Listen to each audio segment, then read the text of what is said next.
That's all trip இது ஒரு auto மற்றும் cab booking app. Auto, taxi, sedan, maxi cab, Tata Ace, 25 seat mini bus எல்லா வண்டியும் இந்த ஆப்குள்ளே அட்டாச் பண்ணிக்கலாம். டாக்குமெண்ட்ஸை அப்லோட் பண்ண உடனே அப்ரூவல் கொடுத்துருவாங்க. கீழே டிஸ்கிரிப்ஷன்ல இருக்க லிங்கை கிளிக் பண்ணி தட்ஸ் ஆல் ட்ரிப்பை டவுன்லோட் பண்ணிக்கலாம்.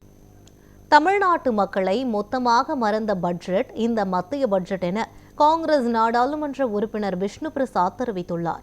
இதுகுறித்து டெல்லியில் அவர் செய்தியாளர்களுக்கு அளித்த பேட்டியினை தற்போது பார்க்கலாம். நம்முடைய மத்திய அரசாங்கத்துடைய நிதிநிலை அறிக்கை பட்ஜெட் மாண்புமிகு அமைச்சர் திருமதி நிர்மலா சீதாராமன் அவர்கள் வாசித்தார்கள். சாதாரணமாக அவர் தமிழ்நாட்டை சேர்ந்தவர் என்ற முத்திரையை பதிப்பதற்காக குறைந்தபட்சம் தமிழ்நாட்டை சேர்ந்ததற்காக திருக்குறளையாவது வாசிப்பார். ஆனால் இந்த முறை தமிழ்நாட்டை மறந்தார், திருக்குறளை மறந்தார், தமிழ்நாட்டு மக்களை மறந்தார்.